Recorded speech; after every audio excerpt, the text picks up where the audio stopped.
Ya, Bapak Ibu sekalian, Assalamualaikum warahmatullahi wabarakatuh.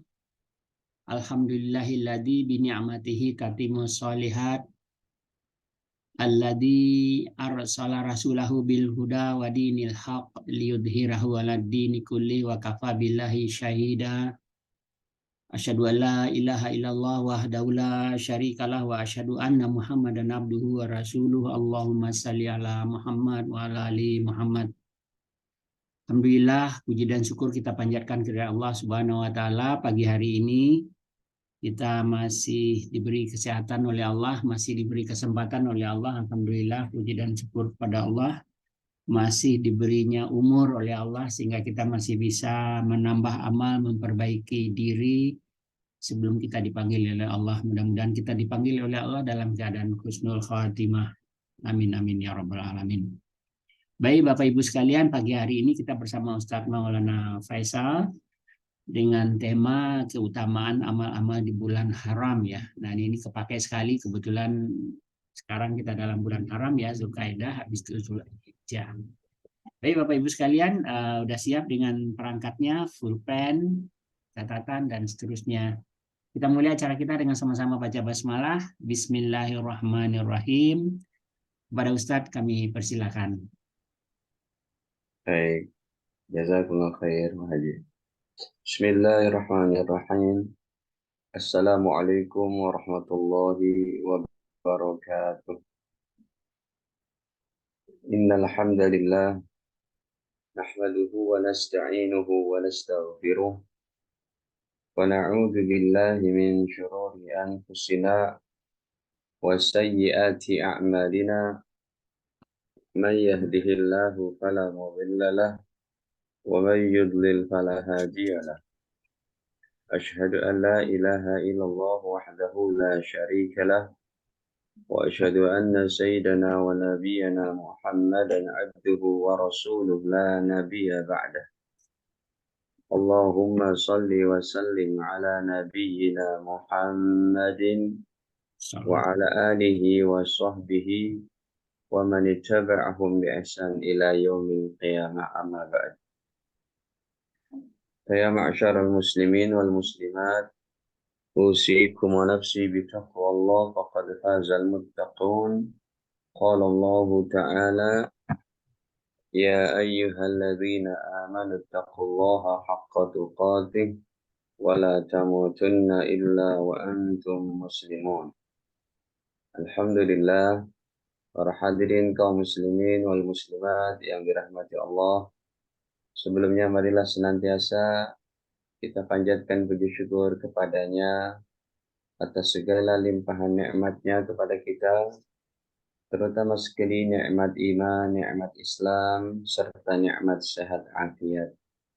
Salawat beserta salam semoga senantiasa tercurahkan kepada Nabi mulia Nabi Muhammad sallallahu alaihi wasallam beserta keluarga, para sahabat, dan juga kita umatnya sampai akhir zaman kelak. Amin ya rabbal alamin.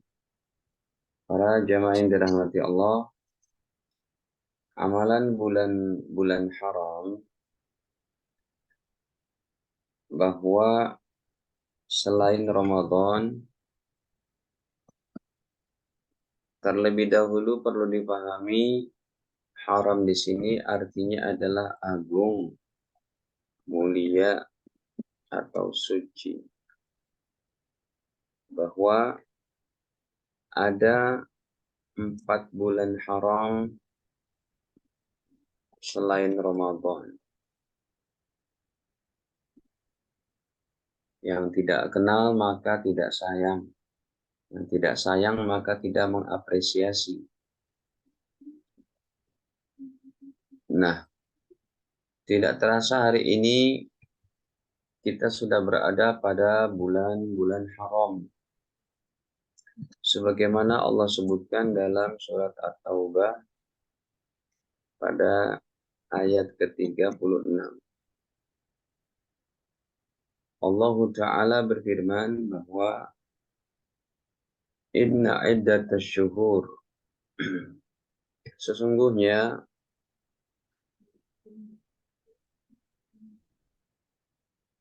nama-nama bulan. Indallahi di sisi Allah, isna asyara syahra. Ada 12 bulan. Fi kitabillahi yang sudah Allah tentukan dalam kitabullah. Yauma khalaqas samawati wal arda. Sejak Allah ciptakan langit dan bumi. Minha dari 12 bulan itu arba'atun hurum. Ada 4 bulan haram. Ada 4 bulan agung. Jadi Allah sudah ciptakan 12 bulan dari Muharram, Safar, Rabiul Awal, Rabiul Akhir, Jumadil Ula, Jumadil Akhirah, Rajab, Sya'ban, ya, Ramadan, Syawal, Zulqaidah dan Zulhijjah.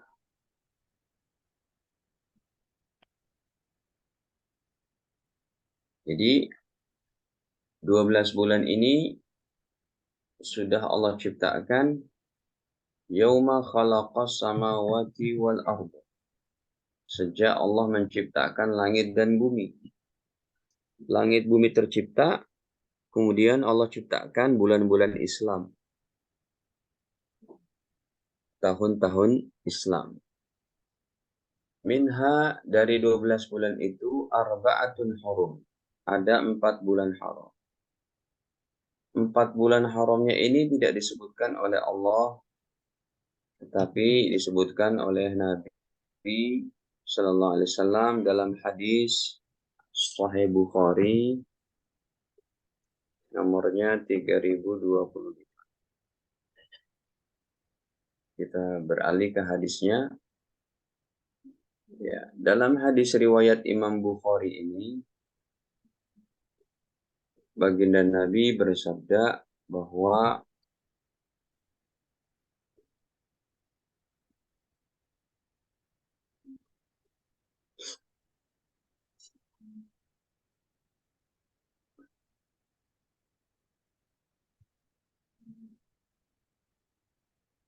kata Nabi, as-sanatu 1 tahun itu isna asyara syahra, ada 12 bulan. Minha dari 12 bulan itu arba'atun hurum, ada 4 bulan-bulan haram. Salah satu mutawaliyat, 3 bulannya berturut-turut. Zulqaidah 1, wa Zulhijjah 2, wal Muharram 3. Ini berturut-turut selama 90 hari. Sekarang juga sudah tanggal 17 atau 16 Zulqaidah, ya. Jadi kita sudah berada di bulan-bulan haram, bulan-bulan ibadah. Yang satu lagi Rajab. Kalau Rajab ini bersendirian. Jadi ada 4 bulan haram itu yang Allah sebutkan tadi. Yang pertama Zulqaidah, yang kedua Zulhijjah, yang ketiga Muharram. Nah, Zulqaidah ini bulan ke-11. Zulhijjah ini bulan ke-12. Muharram ini bulan ke-1.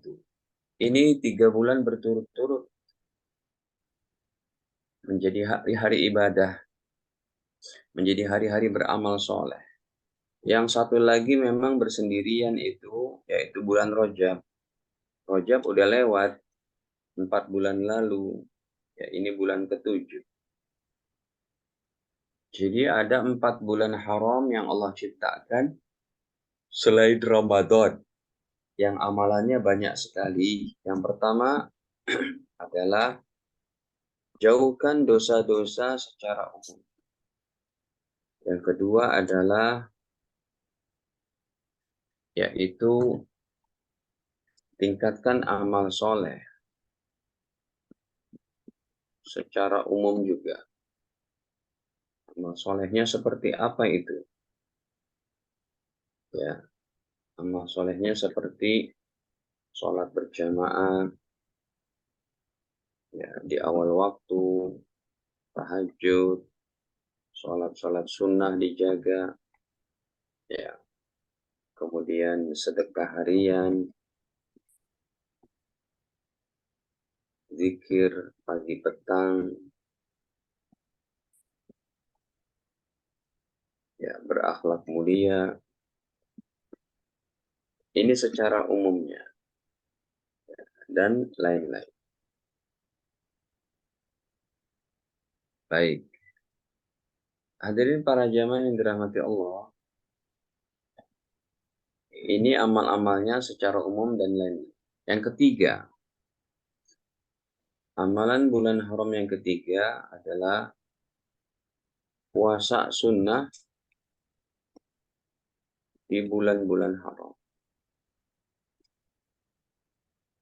Berarti di sini kalau menurut Imam Syafi'i saja, dalam madzhab Imam Syafi'i,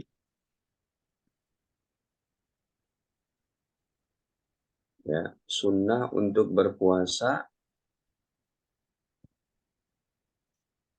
pada 3 bulan ini.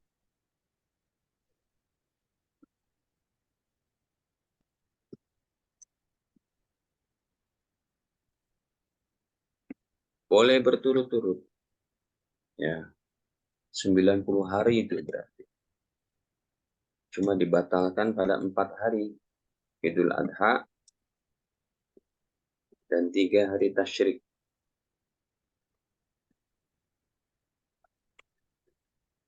Ya, boleh itu puasanya 3 bulan berturut-turut tiap hari 90.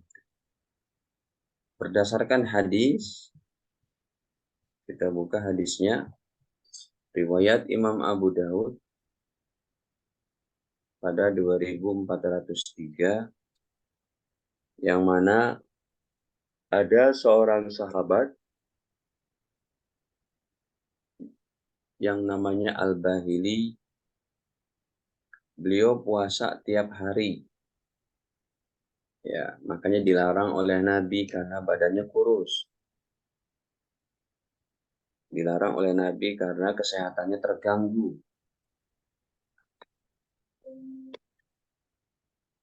Ada seorang sahabat bertanya, "Ya Rasulullah, wahai Rasul, amma ta'rifuni? Engkau masih ingat aku tidak?" Qala, Nabi menjawab, "Waman anta? Kamu siapa ya?" Qala, beliau menjawab, "Ana Al-Bahili."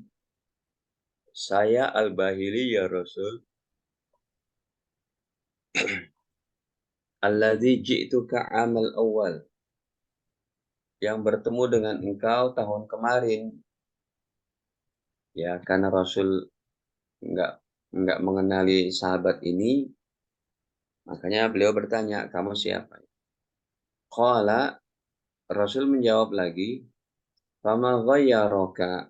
Apa yang menyebabkan kamu berubah kayak begini? Jadi kurus kering karena setiap hari puasa. Ya, waqad kunta hasanal hay'ah. Sebelumnya kamu bagus banget keadaannya. Ya, keadaannya bagus badanmu, ya fisikmu. Sekarang kok jadi kurus kering? Qal, beliau menjawab, "Ma akaltu ta'aman illa bilailin mundu faraqtuka." Ya Rasul, saya puasa terus setiap hari. Ya, makannya cuma malam hari. Sejak berpisah dengan engkau tahun kemarin. Di situ Rasulullah marah.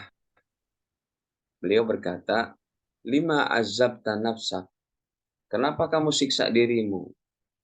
Nah, seumpamanya orang ini, ya, sahabat Al-Bahili ini, kesehatannya tidak terganggu, maka Rasul membolehkan puasa sunnah terus.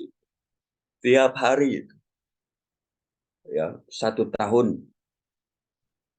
Maka dari situ Nabi bersabda, Sum syahra sobri. Kata Nabi, sholatmu sudah. Ya, kamu sholat pada bulan kesabaran saja. Ya, bulan kesabaran adalah bulan Ramadan. Wa yauman min kulli syahrin. Dan 1 hari setiap bulan. Jadi kamu jangan puasa tiap hari. Puasanya sehari aja. 1 kali aja sebulan. Qala, sahabat ini berkata lagi, Zidni, tambahin dong ya Rasul. Fa inna bi quwwatan, saya masih kuat. Qala, kata Nabi, sum yaumain. Sudah, kamu berpuasalah 2 hari. Qala, beliau berkata lagi, Zidni, tambahin lagi dong. Ini karena sahabat ini memang senang puasa, minta ditambahin terus oleh Nabi. Kata Nabi, sum salah sata ayam. Silakan berpuasa 3 hari setiap bulan. Jadi Bapak Ibu, puasa sunnah yang paling minimal sebulan itu adalah bukan 3 hari, tapi 1 hari dulu. Ya, 1 hari itu paling minimal. Qala zidni, tambahin lagi ya Rasul. Maka Nabi bersabda, sum minal hurum. Puasalah di bulan-bulan haram. Watruk, dan selang-seling saja. Kenapa Nabi katakan selang-seling, sehari puasa, sehari buka? Karena kesehatannya terganggu. Baik. Nah, Bapak Ibu sekalian yang dirahmati Allah, maka ini diantaranya amalan nomor 3 di bulan-bulan haram. Yang nomor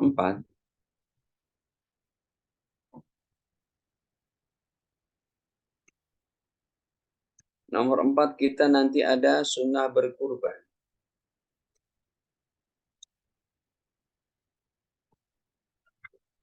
Berkurban ini bisa meninggikan derajat seseorang di sisi Allah.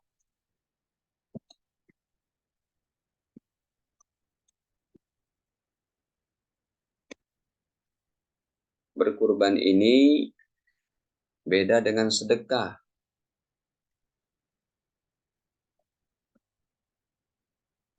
Contohnya kemarin, ada orang sedekah kambing di pesantren yang saya asuh. Pak Ustadz, saya mau syukuran ini. Ya, saya mau syukuran potong kambing di pesantren buat santri. Oh, boleh. Apa beda sedekah dengan kurban di sini? Ya. Apa beda sedekah kambing-kambing juga dengan kurban?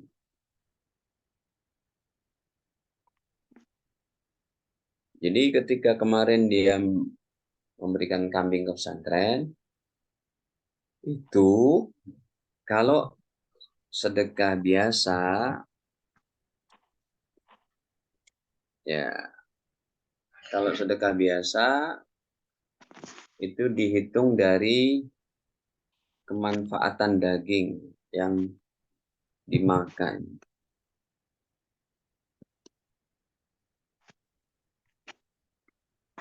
Yang bisa dimanfaati. Ya, tapi kalau kurban, bahkan bahkan bulu-bulunya dihitung jadi satu pahala, itu bedanya. Sekarang kira-kira ada nggak yang pernah ngitung bulu-bulu kambing atau apalagi sapi gitu? Nah, itu dihitung oleh Allah bulu-bulunya juga. Ini berdasarkan hadis Imam Abu Dawud, yang mana sahabat bertanya kepada Nabi, ya Rasulullah, fama hadil adahi. Wahai Rasul, ma hadil adahi. Ini apa ya? Ya. Ya Rasulullah, apa sih pahala dari hewan-hewan kurban ini? Qala, Nabi menjawab, sunnatu abikum Ibrahim. Ini merupakan sunnahnya kakek kalian Ibrahim. Qalu, para sahabat menjawab lagi, famalana fiha ya Rasulullah. Yang kita dapetin pahalanya itu apa ya Rasul?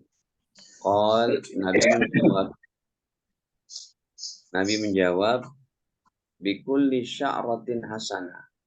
Satu bulunya itu jadi satu pahala.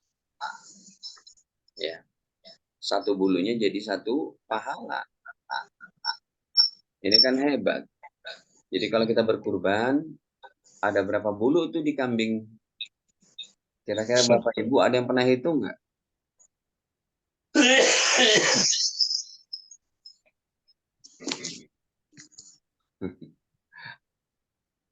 Itu tolong di mute ya Bapak-Bapak. Halo? Bapak Ibu masih ngikutin? Baik, saya coba mute yang mana tadi.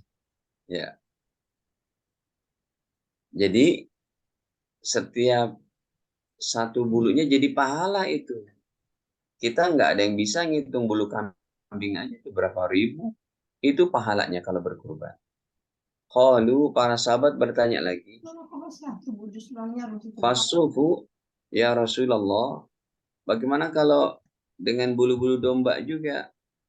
Qala, Nabi menjawab, bikulli sya'ratin minasub hasanah. Ya, satu bulu domba juga berpahala.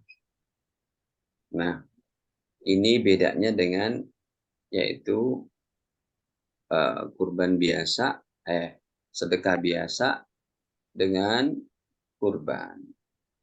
Ya, jadi sampai bulu-bulunya itu dihitung satu pahala. Baik. Nah, Bapak Ibu yang mampu, para ulama memang menghukumi ya, hukumnya kurban secara keseluruhan adalah sunnah muakkadah. Ya,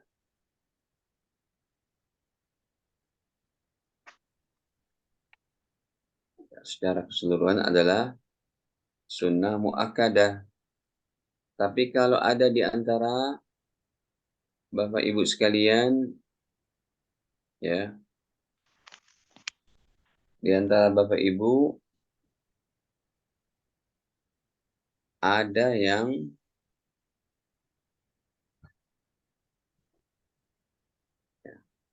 hukumnya sunnah muakkadah. Kalau di antara Bapak Ibu ada yang mampu,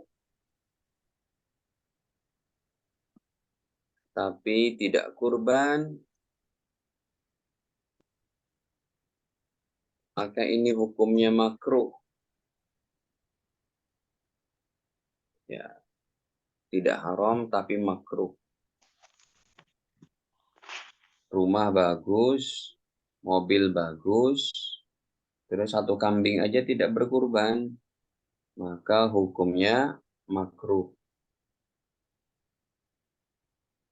Nah, para jamaah, Bapak Ibu sekalian yang dirahmati Allah, ya.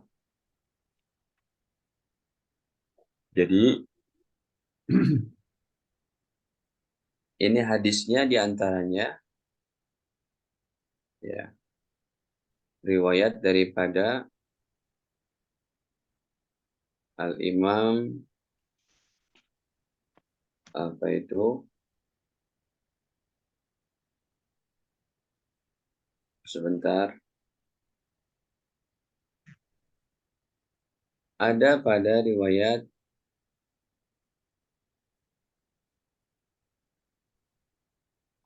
Imam Ahmad, Imam Ibnu Majah.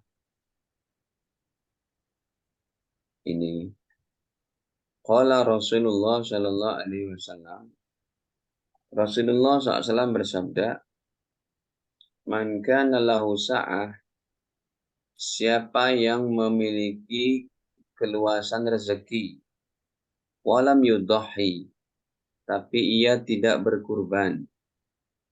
Kata baginda, fala yaqrabanna musallana. Janganlah dia mendekati tempat sholat Idul Adha.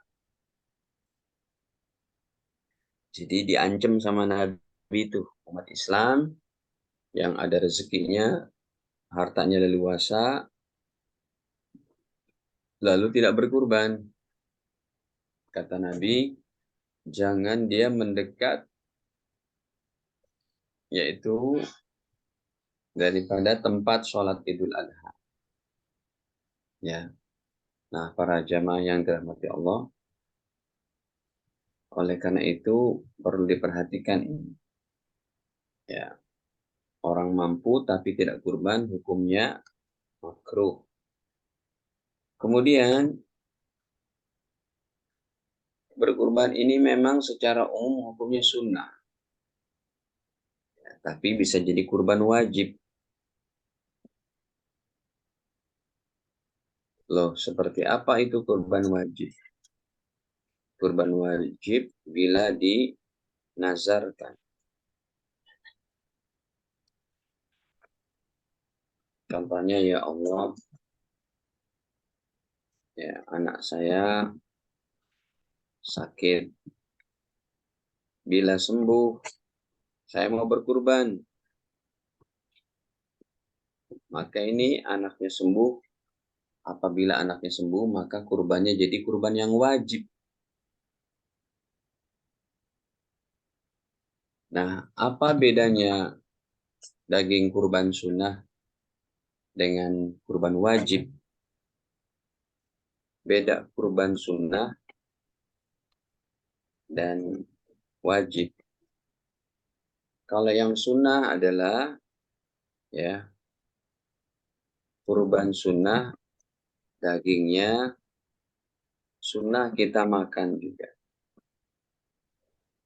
Sunnah si pengurban untuk makan dagingnya. Tapi kalau kurbannya kurban wajib, ya haram si pengurban makan daging.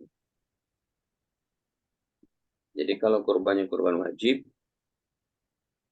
haram si pengurban makan dagingnya bersama dan keluarga yang ia nafkahi. Tidak boleh itu makan. Ya, begitu bedanya. Makanya kalau Bapak Ibu kurbannya kurban wajib, harus bilang ke panitia. Ya, jangan sampai dagingnya dibagikan ke warga yang mampu juga. Kalau kurban sunnah, dagingnya boleh diberikan ke warga yang mampu. Begitu. Baik. Nah, para jamaah yang dirahmati Allah,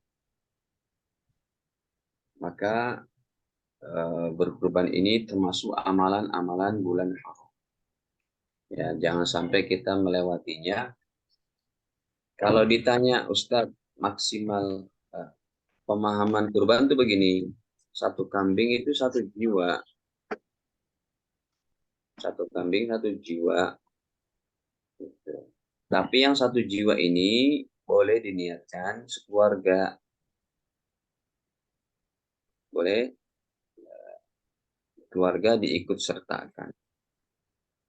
Tapi hitungannya dalam fikihnya tetap satu kambing satu jiwa. Contohnya si A, ya, si A sembelih satu kambing. Lalu dia niatin, yaitu, ya Allah, terimalah kambing ini dari saya dan keluarga.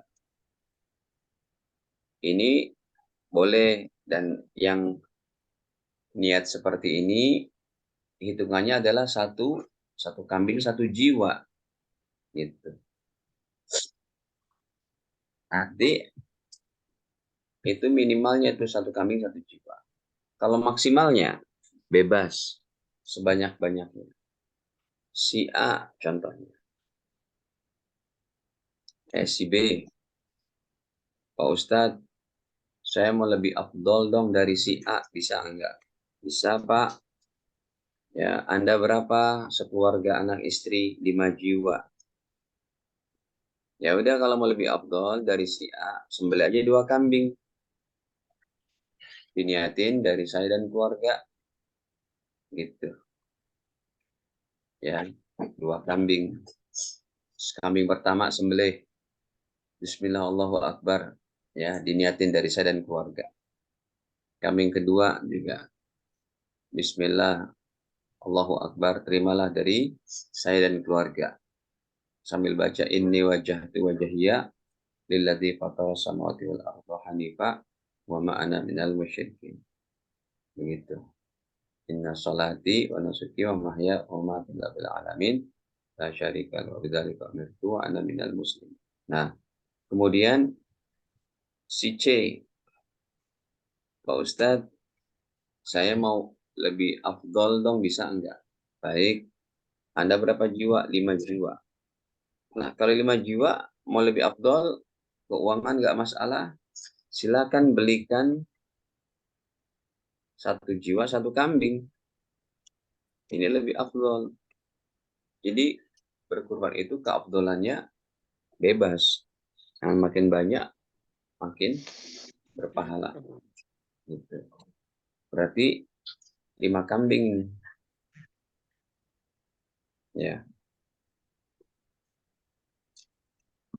Nanti saya berikan dalilnya. Si D, Pak Ustadz, saya mau lebih afdol dong dari si C. Uang nggak masalah. Baik, keluarga Anda berapa? 5 jiwa. Ya udah, belikan 1 jiwa 1 sapi. Jadi 5 sapi. Ini bagi yang keuangannya sangat-sangat leluasa. Datang si E. Pak Ustadz, saya mau lebih afdol dari si D. Maka kita katakan silakan kurban 100 onta. Kenapa? Karena Nabi pernah berkurban 100 onta. Nabi pernah contohkan itu. Kurban 100 onta. Ini hadisnya, coba saya bawakan. Riwayat Imam Ahmad. Nomornya 2000 sekian.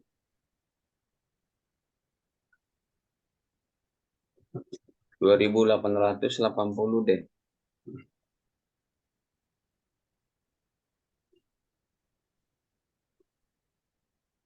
Riwayat Imam Ahmad bin Hanbal.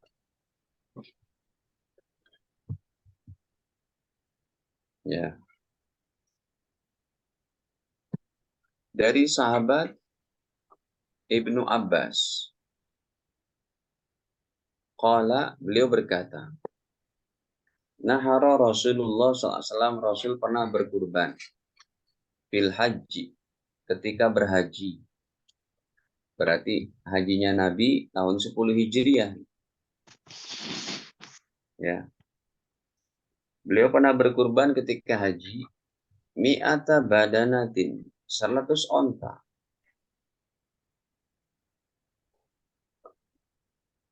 100 onta itu nahara biyadihi, beliau menyembelih dengan tangannya sendiri sitina, 60 ekor. Wa amara bibaqiyatiha, dan Rasul perintahkan yang tersisa disembelih oleh menantunya Ali bin Abi Thalib. Ya, setelah itu fanu hairat, disembelih semuanya. Wa akhadha min kulli badanatin bid'atan, dan dari setiap ontak tadi diambil dagingnya sedikit-sedikit. Fajumi'at fi kidrin. Kemudian dimasukkan ke dalam kuali dan dimasak. Fa'akala minha. Kemudian Rasul makan. Wahasa min marokiha. Dan beliau menghirup air kuahnya. Jadi Rasulullah pernah berkurban itu Bapak Ibu 100 onta. Ya, dah. Ini diantaranya amalan bulan haram yang nomor 4. Ya, yaitu berkurban. Ini nomor 4 berkurban sudah. Yang kelima, amalan bulan haram kelima adalah haji dan umrah. Yang jamaah haji Indonesia pun sudah pada berangkat, ya. Semoga Allah mudahkan mereka untuk melakukan manasiknya, ya, dimudahkan perjalanannya, disehatkan badannya, dan kembali dengan gelar haji yang mabrur. Amin, amin, amin. Haji umrah. Amalan bulan haram yang lain adalah haji umrah. Ini hukumnya wajib bagi yang mampu. Yang mampu itu kategorinya apa? Mampu dalam sandang, pangan, papan. Ya. Jadi kalau seorang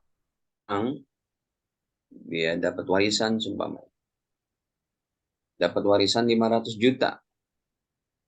Rumah masih ngontrak. Ya. Contoh ini ya Bapak Ibu. Dapat warisan 500 juta. Rumah masih ngontrak. Lalu dia belikan rumah. Di Bekasi kan banyak tuh rumah harga segitu Bapak Ibu. Ya ini nggak jadi wajib. Dibelikan rumah tuh di Bekasi. Ya, ini belum wajib namanya. Ya. Yang wajib itu kalau sudah ada rumah, ada mobil. Nah, itu baru wajib. Haji ini Bapak Ibu sekalian, wajibnya setahun sekali. Ya, wajibnya seumur hidup sekali, maaf. Wajibnya seumur hidup sekali. Tapi kalau Bapak Ibu mampu, uangnya luasa, kaya raya, haji tiap tahun berarti disebut haji sunnah. Boleh, silakan. Ya, bukan wajib lagi. Nah, para jamaah, haji ini memang memerlukan ibadah gabungan dari ibadah badaniyah dan ibadah maliyah. Ya, ibadah badaniyah dan maliyah. Gabungan itu. Kalau ibadah badaniyah saja seperti sholat, ya ini sholat, puasa, tahajud, dan lain-lain. Tapi kalau ibadah maliyah saja, zakat, sedekah, infak, dan lain-lain. Nah, haji itu gabungan ibadah maliyah dan badaniyah. Ya, memang sangat berat ya tenaganya, hartanya, meninggalkan keluarga, tetapi pahalanya sangat besar. Contohnya di dalam hadis riwayat Imam Bukhari, Nabi katakan bahwa orang yang hajinya baik, maka seperti bayi baru dilahirkan pulang ke rumahnya. 1449. Nabi Shallallahu Alaihi Wasallam bersabda, "Man hajjalillah."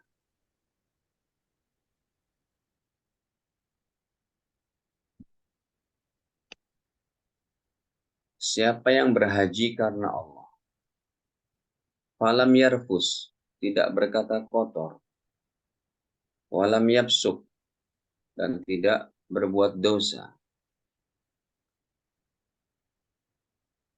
roja'a kayaumi waladathu ummu, maka dia kembali ke rumahnya seperti baru dilahirkan oleh ibunya, seperti bayi baru dilahirkan oleh sang ibu. Bayangkan itu, dosanya habis. Memang Bapak Ibu sekalian yang udah pergi haji pasti mengetahui lah. Ya, haji ini pernik-perniknya banyak banget gitu. Pernik-perniknya sangat banyak. Macam-macamnya sangat banyak. Ya, ada yang namanya rukun haji, ada yang namanya wajib-wajib haji, ada yang namanya sunnah-sunnah haji, ada yang namanya makruh-makruhnya atau haramnya setelah ihram, ada yang namanya sunnah-sunnah tawaf, ada yang namanya amalan 3 hari 3 malam di Mina, ya boleh mengambil, ada yang namanya nafar awal, ada yang namanya nafar sani, kemudian macam-macam tempat miqat, kemudian larangan-larangan setelah pakaian berihram, sunnah-sunnah sebelum mandi ihram, ya kemudian sunnah-sunnah setelah ihram, ya kemudian macam-macam, ya apa yang disebut dengan dam. Dam itu ada berapa jenis, seperti apa itu pembayaran dam, itu pernik-perniknya sangat banyak, ya. Tapi yang paling penting adalah 5 perkara. Bila tidak dilakukan sendiri oleh orang yang haji, maka tidak sah.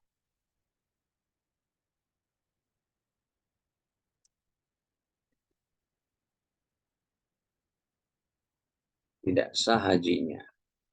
Maksudnya, kalau pernik-pernik yang lain tidak dilakukan, tetap sah. Ya, dia hanya bayar dam. Tapi kalau 5 perkara ini tidak dilakukan sendiri oleh orang yang haji, maka tidak sah hajinya. Dan tidak bisa ditambal dengan dam.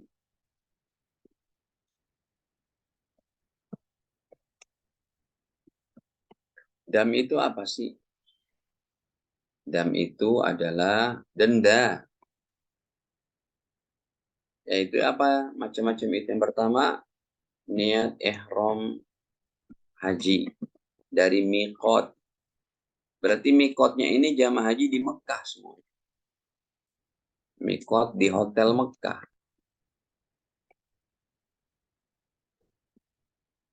Yang kedua, wukuf. Wukuf Arafah tidak bisa diwakilkan. Harus dia sendiri. Makanya jamaah yang sakit tetap dibawa tuh ke Arafah. Yang ketiga adalah tawaf ifadah. Ini nggak bisa diwakilkan. Ini yang disebut dengan tawaf haji. Yang keempat adalah sa'i. Ini pun nggak bisa diwakilkan. Yang terakhir adalah tahallul. Ya, tahallul ini pun tidak bisa diwakilkan. Jadi dari sekian banyak pernik-pernik haji, yang terpenting 5 ini. Ya, kalau 5 ini tidak dilakukan sendiri oleh orang yang berhaji, maka tidak sah hajinya. Sedangkan mabit di Mina, mabit di Muzdalifah, itu hukumnya disebut wajib haji. Kalau dia tidak bisa lakukan, boleh dengan bayar dam saja. Begitu. Baik, para jamaah dirahmati Allah. Kemudian amalannya nomor 6, ini kan nomor 5 ya.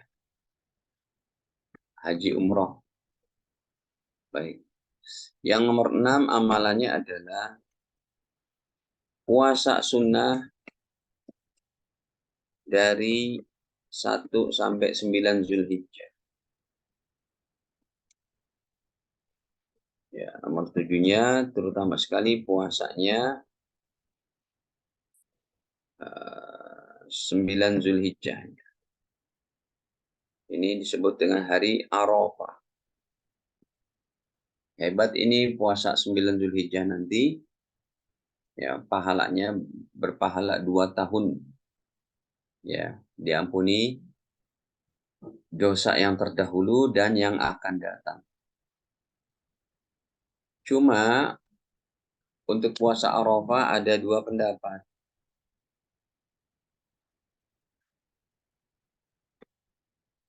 Yang satu ikut dengan orang yang wukuf. Yang kedua yang lebih tepat ikut penentuan 1 Zulhijjah dari negara masing-masing. Begitu. Ya, kalau ada perbedaan kayak gini udah jalan masing-masing saja. Ikut pendapat masing-masing yang dia sukai, yang dia ikuti. Kayak kemarin deh, ya Lebaran Muhammadiyah sama pemerintah tuh beda. Ya udah masing-masing saja, tidak usah diributkan. Baik, yang kedelapan amalannya adalah ya bertakbir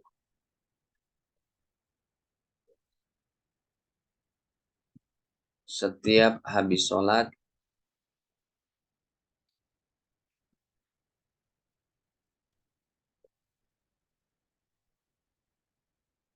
sejak Idul Adha sampai 3 tasyrik. Ini disebut takbirnya bertakbir takbir muqayyad.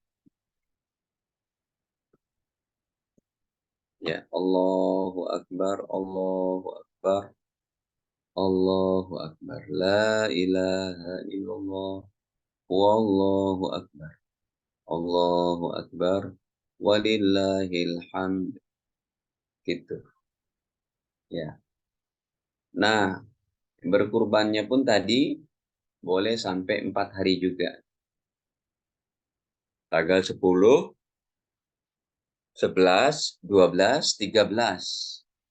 Ya, boleh itu. Tapi yang terafdolnya tanggal 10. Kemudian amalannya itu nomor 9 adalah yang niat berkurban tidak cukur rambut dan potong-potong kuku sejak 1 Zulhijjah. Ya, ditahan dulu deh. Kalau mau berkurban, udah ada kambingnya, ya maka jangan cukur-cukur, jangan potong rambut. Ya, ini hukumnya kalau dilakukan jatuhnya tidak haram tapi makruh. 10 amalannya adalah puasa 10 Muharram. Ya, ini berpahala dihapus dosa 1 tahun.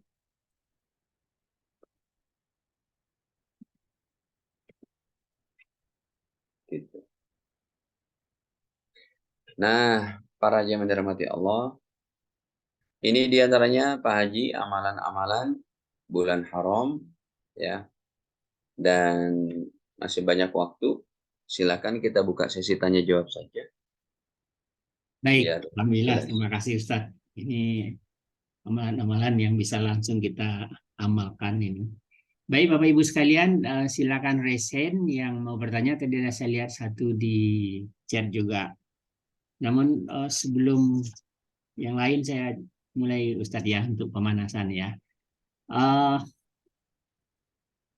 yang 10 saya dengar ya apa hadis atau apa ya Ustadz ya yang surat Al-Fajr itu Ustadz walayalin arsh 10 hari pertama Ramadan atau akhir Ramadan atau 10 hari pertama Zulhijjah gitu Ustadz. Itu 10 pertama Zulhijjah dalam surat Al-Fajr. Oh, oke. Yang Wal pertama itu. fajri walayalin ashar.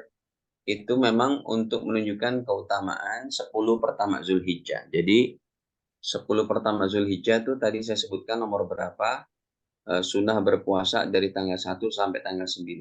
Nomor 6 Karena ya. itu karena itu 10 pertama Zulhijjah menyaingi dari ibadah di 10 akhir Ramadan. Masya Allah. Bersaingan itu. Mhm. Apa halanya tadi Ustadz bilang apa kalau puasa 9 hari itu? Kalau yang tanggal 9-nya ya dihapus dosa 2 tahun. Oh, 2 tahun. Kalau dari tanggal 1 ya lebih baik amal solehnya itu puasanya lebih baik daripada berjihad Oh, oke. di jalan Allah. Baik, terima kasih Ustadz. Pertama saya ini dari yang chat dulu ya, Pak Sri, habis ini Pak Sri. Eh Yeni Harti, Assalamualaikum Pak Ustadz. Saya sudah niat tahun ini kurban. Namun saran dari keluarga karena ada 4 anak yatim yang membutuhkan untuk ditolong buat modal untuk kelayakan hidupnya.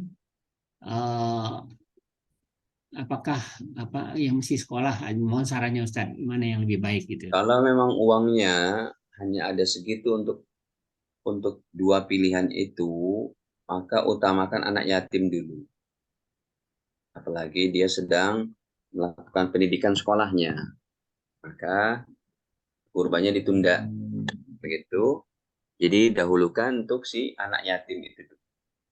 Tapi kalau uangnya banyak, ya kurban juga, anak yatim juga.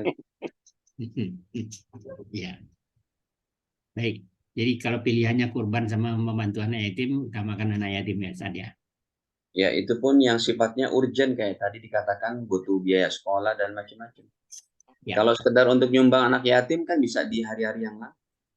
Anak yatim perlu sumbangan, tidak terlalu urgent. Makanan anak yatim tetap ada di panti yatim itu. Ya udah, kita berkurban dulu untuk anak yatim bulan depannya lagi.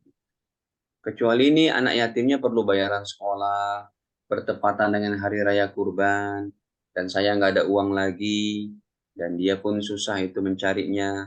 Nah, itu dahulukan anak yatim dulu ketimbang kurban. Baik. Yang di chat berikutnya dari Ibu Erni, izin bertanya bagaimana bisa diterangkan Ustadz tentang dimaafkannya dosa yang sudah terjadi dan yang belum terjadi.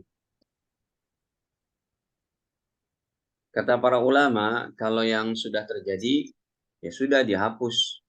Nah, kalau yang belum terjadi, kata para ulama, Allah akan jaga dia dari perbuatan-perbuatan dosa. Begitu. Oh, Jadi, puasa Arafah, ya puasa Arafah yang berpahala 2 tahun itu, yang 1 tahun yang lalu, itu sudah kita pahami dengan mudah. Ya, dosa 1 tahun yang lalu dimaafkan. Kalau yang 1 tahun akan datang, nah di sini para ulama katakan, dia akan dijaga dari perbuatan-perbuatan dosa. Makin khusyuk ibadahnya. baik. Baik Ustadz.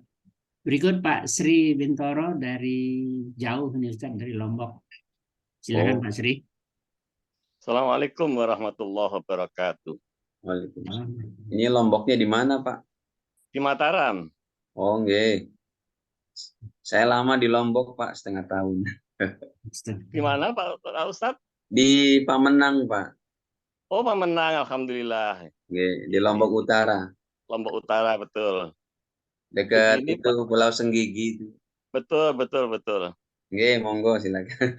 Begini Pak Ustadz, ini tentang ibadah haji.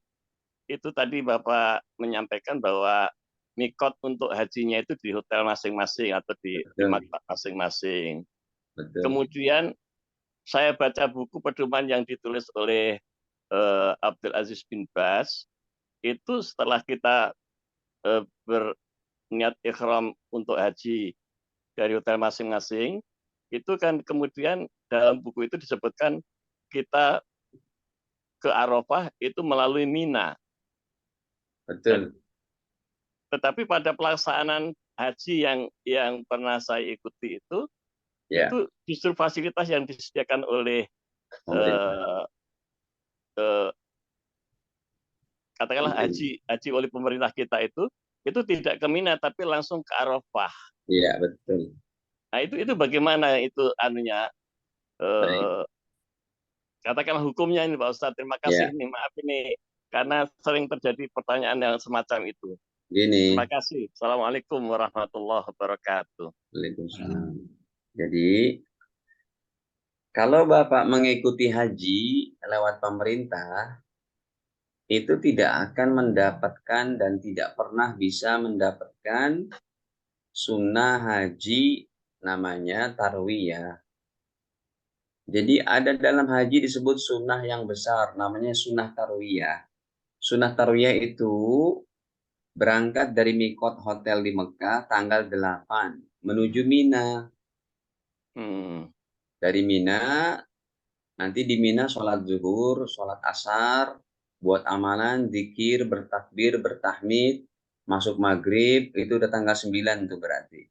Sholat isya, sholat terus buat amalan, terus mabit, tidur bermalam di Mina, besok paginya itu 9 Arafah, habis sholat duha, baru berangkat ke Arafah. Itu yang sunnahnya begitu. Kalau Iya. Bapak ikut haji pemerintah, nggak bakal bisa dapat. Karena pemerintah tidak menyediakan fasilitas bis dari tanggal 8, tapi langsung dari tanggal 9 menuju Arafah. Ya hajinya tetap sah, karena itu disebut hukumnya sunnah, yaitu sunnah tarwiyah. Tapi saya kalau tiap tahun bawa jamaah haji, ini pun jamaah kita akan berangkat tanggal 21 Juni ini, itu selalu karena kita bukan pakai pemerintah, kita pakai yang plus, yang VIP, itu selalu saya bawa jamaah tanggal 8, sebagaimana tertera dalam buku yang Bapak sampaikan tadi, karya Syekh bin Baz, gitu. Jadi itu yang sunnahnya begitu. Saya kalau bawa jamaah haji, dari Mekah kita udah mandi, udah pakai ihram yang baik, nanti di bis tanggal 8 itu kita niat haji, berangkatnya kemana? Ke Mina dulu. Begitu. Ya, ya, ya. Kalau Bapak hajinya ikut pemerintah, tidak pernah bisa dapat. Saya ikut haji pemerintah tahun 2001, itu nggak ada namanya sunnah tarwiyah yang tadi Bapak sebutkan. Ya, ya, Tapi ya. di sini karena kita gabung dengan travel, saya bekerja sebagai mutawif di travel, makanya kita selalu bisa berhaji dengan yang sunnah tadi. Ya. Baik. Kalau misalnya begini Pak Ustadz, kita ikut haji pemerintah, tetapi pada masa-masa akan pergi ke Arafah itu, kita berupaya bisa seperti yang Bapak sebutkan tadi, bisa tarwiyah di Mina, kemudian bisa mabit melalui Mina itu. Tapi terpisah dari rombongan yang pemerintah itu, kira-kira ada peluang enggak itu Pak Ustadz? Ada peluangnya, tetapi pertama, Bapak harus minta izin sama ketua kloter. Yang kedua, resikonya Bapak bisa kesasar. Ya, karena itu medannya sangat berat. Betul, betul. Orangnya jutaan. Yang ketiga, kalau Bapak tidak mempunyai surat-surat lengkap, nanti bisa ditangkap itu. Jadi repot urusannya. Iya, iya, iya, iya, iya. Ya. Jadi kalau Bapak ikut haji pemerintah, ya sudah ikuti saja standar pelaksanakan haji yang wajib-wajib saja. Tapi kalau Bapak mau ngambil yang sempurna, ikutlah ke travel yang maksudnya haji dengan travel VIP atau yang plus. Iya. Ya. Terima kasih Pak Ustadz, ini penjelasannya Oke. melegakan lah. Ya, Artinya hajinya tetap sah ya Pak Ustadz ya? sah, tetap sah. Kan yang tadi saya sebutkan, haji Iya, itu perniknya banyak, tapi ingat saja yang 5 tadi itu. iya, iya. Iya. Iya. Terima kasih Pak Ustadz. Matur nuwun, matur Oke. nuwun, matur nuwun.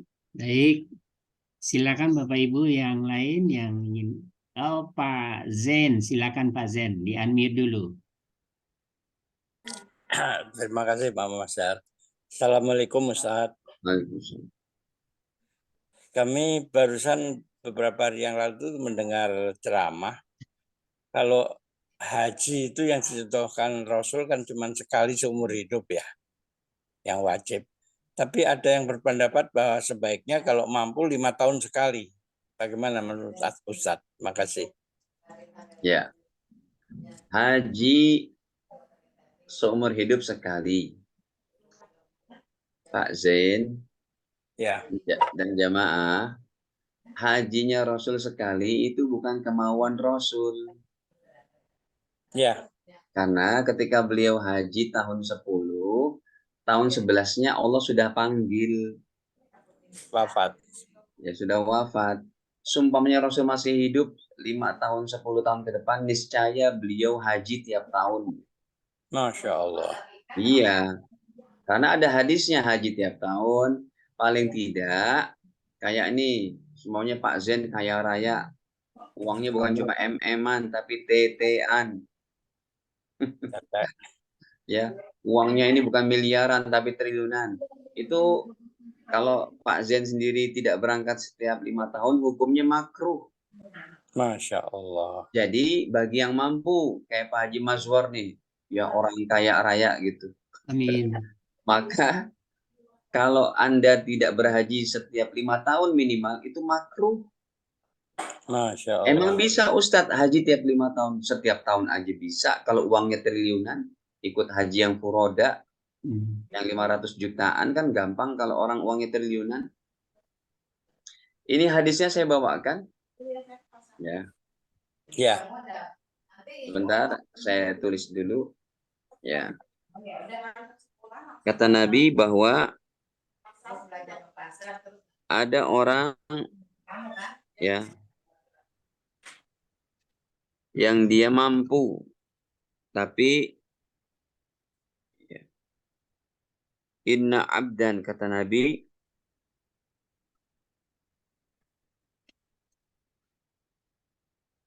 sebentar hadisnya lagi saya tulis sebentar ya hadisnya begini bunyinya dalam hafalan yang saya hafal itu inna abdan sesungguhnya seorang hamba ini sudah ada nih.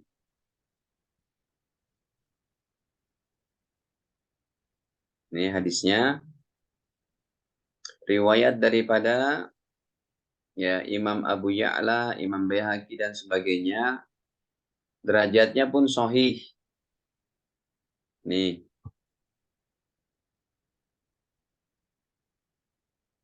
Bunyinya bagaimana?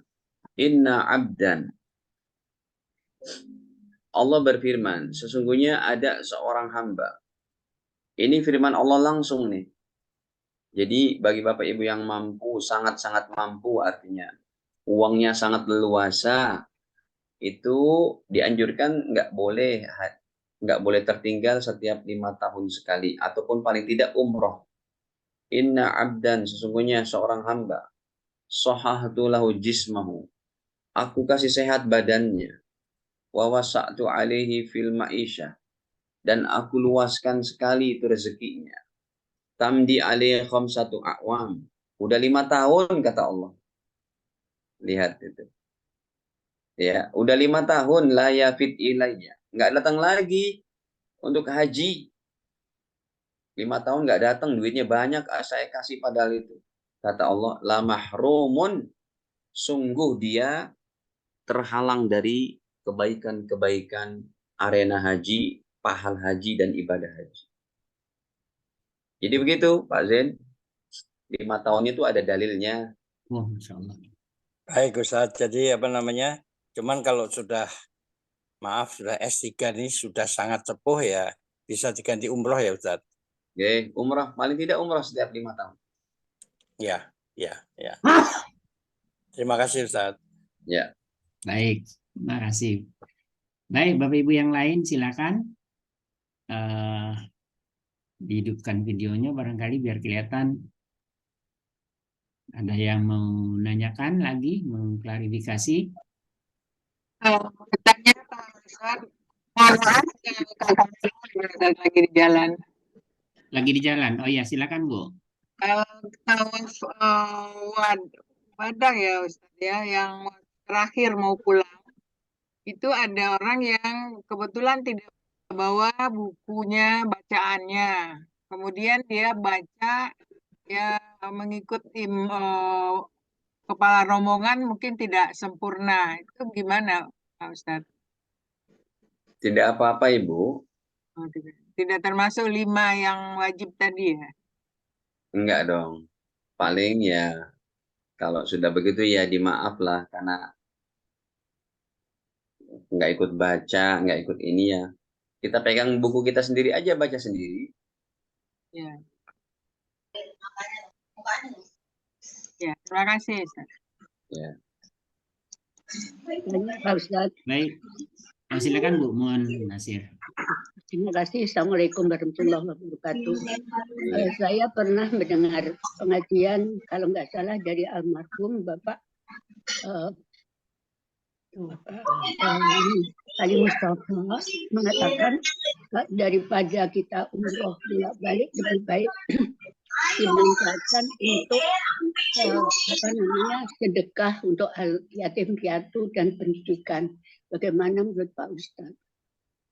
Ya, itu termasuk maksudnya Pak Ali Mustafa Yakub itu. Ya, maksudnya beliau adalah kalau kamu Nanti dibuka aja ini.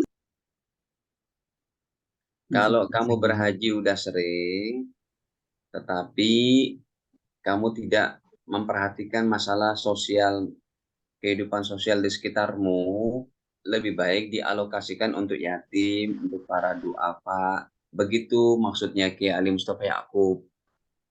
Ya, jadi hendaknya orang-orang kaya yang hartanya berlebih tadi, tetap dia berangkat tiap 5 tahun sekali, tapi juga jangan dia mengabaikan fakir miskin yang ada di sekelilingnya.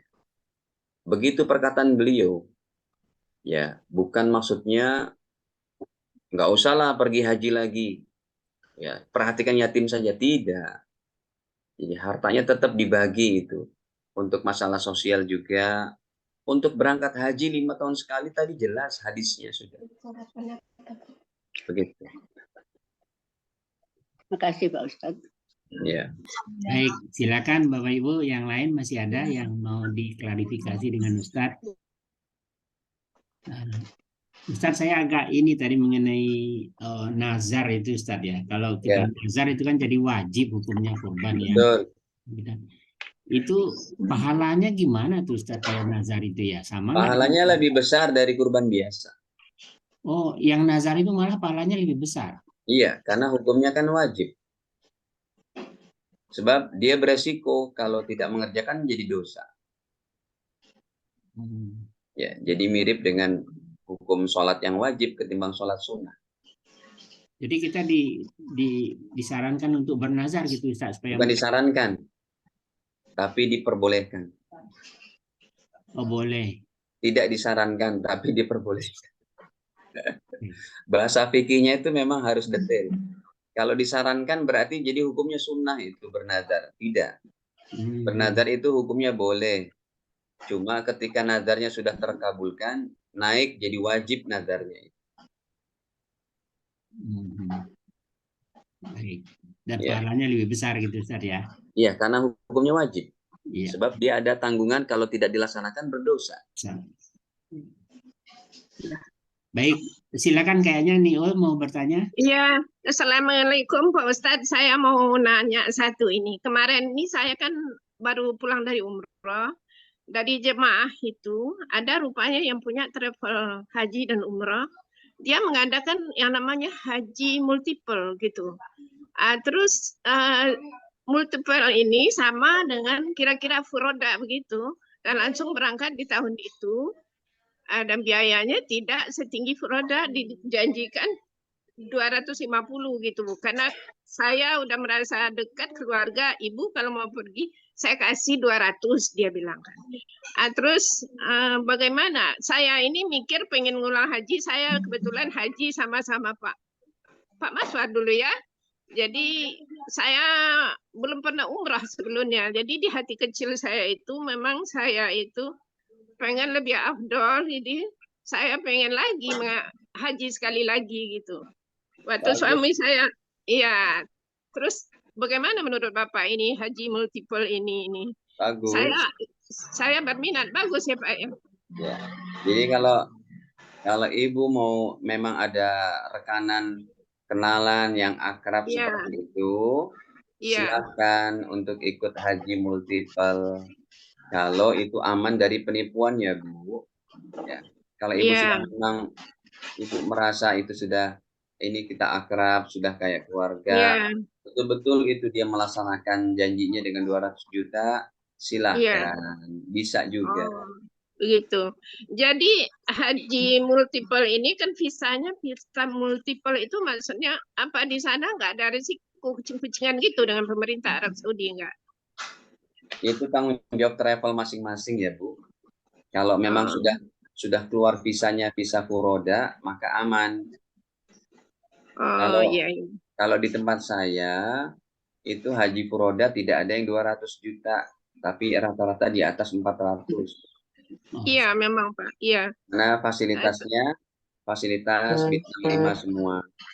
Jadi kalau ada ibu yang ngikut haji furoda 200 juta, kalau emang benar silakan. Tapi saya merasa itu sesuatu yang janggal, yang tidak pernah ada di travel kita dengan harga semurah itu. Karena haji furoda itu untuk visanya aja memerlukan di atas 5.000 US dollar. Itu untuk visa hajinya saja. Makanya mahal banget. Iya. Oh begitu ya Pak Ustadz ya. Jadi kalau ibu merasa, kalau ibu memang percaya, yakin, ya silakan monggo. Yang jelas bagus banget berangkat haji lagi itu. Katanya berangkat jumlahnya itu di sana itu semua 45 hari dan kita harus berangkat itu lebih awal gitu. Oh ya silakan. Iya. Iya terima kasih Pak Ustadz. Oke, monggo. Baik. Masih ada Pak Syukur kayaknya mau bertanya? Enggak. Apa katanya kalau mau bisa dipercaya. Baik, Bapak Ibu sekalian, kalau tidak ada lagi, barangkali kita tutup kajian kita pada hari ini, pagi hari ini. Mudah-mudahan semua ilmu yang, ya gimana Ustaz? Masih banyak waktu, ibu-ibunya bawanya nggak ada nanya lagi. Kesempatan saya sengaja mempercepat supaya tanya jawabnya lebih banyak, karena masalahnya kan banyak itu. Betul. Kalau nggak ada nggak apa-apa. Ya. Silakan ditutup. Pertanyaan yang lain juga boleh Bapak Ibu di luar konteks. Iya. Baik, kalau tidak ada ya kita tutup Ustadz. Sama-sama serah diri kepada Allah. Kita berdoa bersama, mungkin Ustadz bisa bimbing kami. Baik. Bismillahirrahmanirrahim. Alhamdulillahirabbil alamin. Allahumma shalli ala sayyidina Muhammad wa ala ali sayyidina Muhammad. Allahumma ighfir lana wa liwalidina warhamhuma kama rabbayana shaghira wa li jami'il muslimin wal muslimat al ahya'i minhum wal amwat. Allahumma ij'al hajjana hajjan mabrura wa sa'yana sa'yan mashkura wa dhanbana dhanban maghfura wa tijaratana tijaratan lan tabura. Allahumma inna nas'aluka husnal khatimah wa na'udzubika min su'il khatimah. Rabbana atina fid dunya hasanah wa fil akhirati hasanah wa qina adzabannar. Walhamdulillahirabbil alamin. Baik. Terima kasih banyak Ustaz Baik, Bapak Ibu Selamat sekalian, kita pagi. tutup cara kita dengan sama-sama baca hamdalah dan doa kafaratul majlis. Alhamdulillahirabbil alamin. Subhanakallahumma wa bihamdika asyhadu an la ilaha illa anta astaghfiruka wa atubu ilaik. Assalamualaikum warahmatullahi wabarakatuh.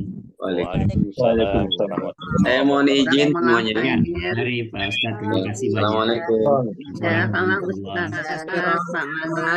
Oh ya Bapak Ibu sekalian, untuk pekan depan itu Ustadznya ahli fikih ada permintaan tertentu mau kita bahas mengenai masalah apa. Tadi ada yang mengusulkan Uni Yurni kalau mengenai sholat gimana gitu, walaupun kita sudah lama sholat, mungkin ada hal-hal yang perlu kita fikihnya gitu, perlu kita bahas kembali, mengingatkan kembali. Ada usul atau nanti di grup aja ya, di WAG grup ya, disampaikan kalau ada ide.